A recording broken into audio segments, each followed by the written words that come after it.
John 20. Oops, we got a feedback here. Verse 19 through 31. Jesus appears to his disciples. On the evening of that first day of the week, when the disciples were together, with the doors locked for fear of Jewish leaders, Jesus came and stood among them and said, "Peace be with you." Now, peace be with you, he was just trying to say, do not be afraid, everything is all right now. That's what that meant. After he said this, he showed them his hands and side. The disciples were overjoyed when they saw the Lord. Again, Jesus said, "Peace be with you. As the Father has sent me, I'm sending you." And with that, he breathed on them and said, "Receive the Holy Spirit. If you forgive anyone's sins, their sins are forgiven. If you do not forgive them, they are not forgiven." Now Thomas, one of the 12, was not with the disciples when Jesus came. So the other disciples told him, "We've seen the Lord." But he said to them, "Unless I see the nail marks in his hands, and put my finger where the nails were, and put my hand in his side, I will not believe." A week later, his disciples were in the house again, and Thomas was with them. Though the doors were locked, Jesus came and stood among them and said, "Peace be with you." Then he said to Thomas, "Put your finger here. See my hands?" He reached out his hand and put it into my side. "Stop doubting and believe." Thomas said to him, "My Lord and my God." Then Jesus told him, "Because you have seen me, you have believed. Blessed are those who have not seen and yet have believed." Jesus performed many other signs in the presence of his disciples, which are not recorded in this book. But these are written that you may believe that Jesus is the Messiah, the Son of God, and that by believing you may have life in his name. May this reading fulfill your hearts today. Disciples when Jesus first appeared to them. So we make the transformation with the all-purpose generic Palestinian headdress. I know it resembles the one that Yasser Arafat used to wear, but pay no attention to that. All right. Well, my name is Thomas, and I want to share with you my story. You know, I've often been called, as I've been able to understand down through the ages, Doubting Thomas. But I want you to remember that it was I who, when Jesus was going back to raise Lazarus from the dead, and there was a known plot to kill Jesus, and there was some hesitancy on the part of the other disciples to go back with Jesus because we knew it was dangerous. I was the one that said, "Let's go back and die with him." So it wasn't that I doubted Jesus, I loved Jesus. But I must admit, I am the kind of person that likes some proof. I like to see it. I like to figure it out. I want to know and understand. I have a sense in which I want to take in the environment around me. I want to experience everything. And I loved hearing Jesus teaching, and it touched my heart, and I was drawn to him in so many ways. And on that Thursday night when we ate it with him at that, what we now know of as the Last Supper, and he went out and got arrested, I hated myself. I was so disgusted with myself because I didn't stick up for him. I mean, I said I was willing to die for him, and then when it came time where he was arrested in the garden, and Peter struck out with his sword and hit the high priest's slave and cut off his ear, Jesus said, "Put your swords away." What were we to do? I mean, he didn't want us to defend him with our swords, and yet they were coming to arrest him. And we all just watched it happen. And it was his way of protecting the rest of us. It was his way of dying and being arrested alone without all of us. Because they kept asking them, who are you here for? Who have you come? Who are you seeking? And he forced them to say Jesus of Nazareth, not Jesus and his disciples. So he was protecting us the whole time, but what were we to do? And in my fear, I ran off with everybody else too. I was afraid. I didn't want to be arrested. I knew what could happen, and that was verified as the days unfolded. That night I was with the disciples, and we were distraught. We didn't know what to do. The next day, as the events unfolded, it just got worse. None of us expected this. When we rode in to town with Jesus that a week ago, it would just seem like, yes, this is what we came for. This is what he's been preaching. He's coming in to establish his kingdom, and the people were cheering and laying their cloaks down in front of him, and it just was good. We knew we were on the ground floor of the new kingdom, and it was going to be good. We'd have positions of power in his administration. It was pretty heady stuff as people were cheering, and then as things happened, it just took this turn, and we didn't seem to be able to stop it, and people were yelling for him to be crucified, and then there he was. As we were in the crowd, we were keeping our distance so as to be safe, but we could see what was happening, and he had to carry his cross beam across to all the streets and up to the Golgotha, and from a distance, a safe distance, John was there, and Mary and some others close. And most of us were kind of away, safe, but still able to look on. And we saw him die. And some of us saw Joseph and Nicodemus take the body and take it to the tomb. We knew he was dead, and this just wasn't right. And I don't really remember what happened much after that, but I just wanted to leave. So I started to leave. I started to go back to Galilee. It was night, and I thought I can just get out under the cover of darkness, and I'll just leave. It's over. I mean, he's dead.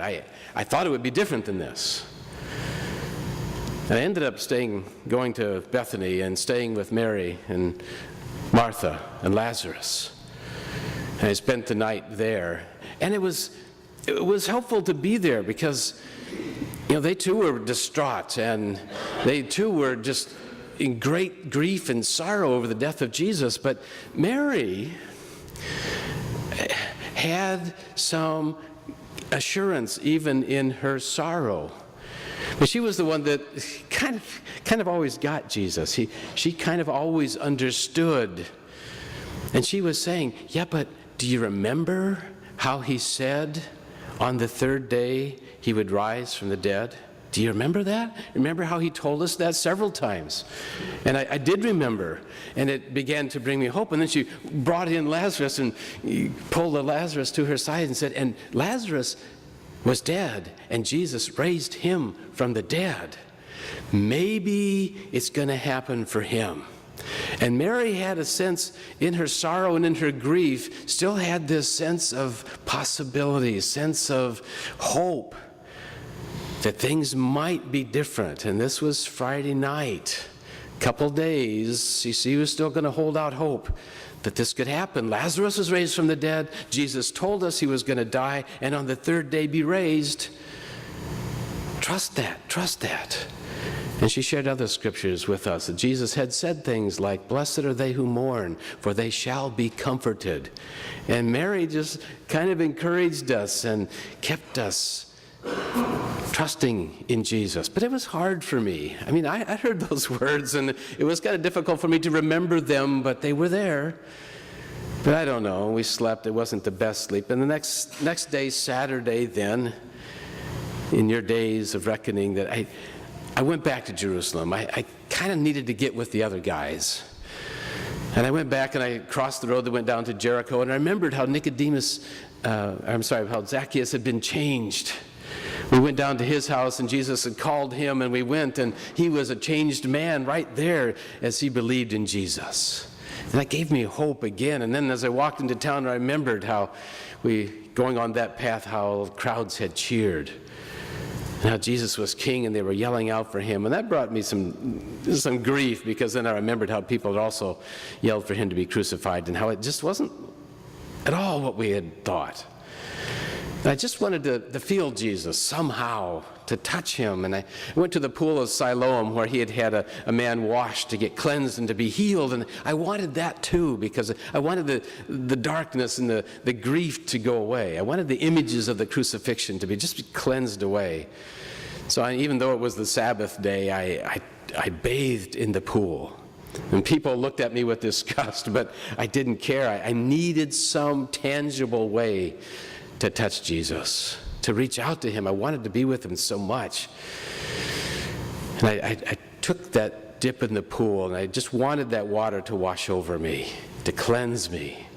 And I remembered how he had calmed the storm when the water was splashing in on us in the boat, and he had calmed the storm.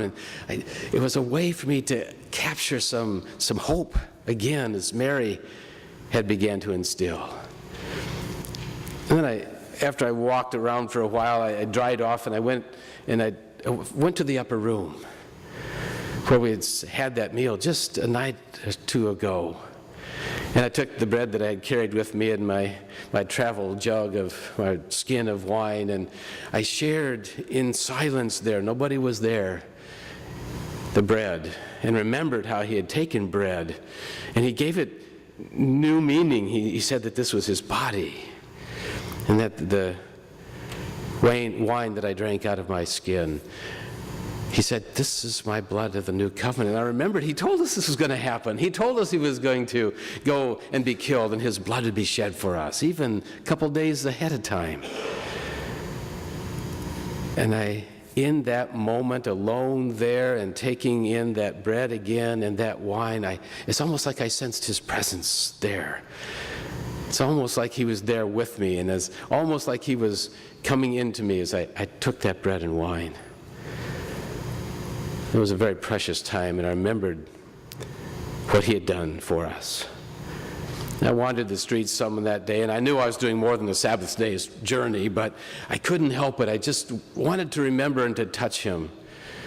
I ended up eventually seeing some of the ways that he had walked up to Golgotha.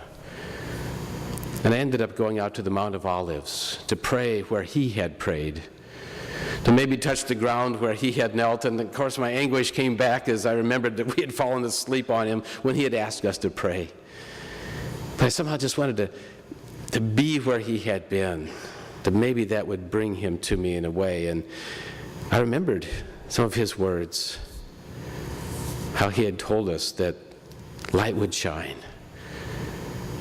that though the darkness would last for a night, that the light would come with the morning, the joy would come with the morning. And I ended up falling asleep there, hoping to just maybe hear his voice on the breeze. The next day I woke up, and incredibly I'd slept a long time because I'd been exhausted from my wanderings, and the first words that kind of came to my mind was, "Arise, shine, for your light has come." It was the first day of the week. It was the day that Mary said that he said he would rise from the dead. And I forget what time it was kind of late in the morning, and I went down to the tomb, and there I noticed that there was kind of a great commotion. Some of the people that were coming away, some of the guards were telling the people that the disciples had stole the body. And that just didn't sound right to me. The disciples wouldn't. I was one of the disciples. There was no plan to steal a body. I can't imagine John doing that, or Matthew doing that, any of the guys doing that. But that's what they were saying. And then I tried to keep some safe distance from the soldiers for not being recognized, but I noticed Joseph and Nicodemus down there too, and they were consulting with some of the authorities, and I could tell that the stone was rolled away. Something has happened, that somebody had done something to Jesus' tomb. And when it was safe and Joseph and Nicodemus were away from the authorities, I went up to them and I said, what's happening?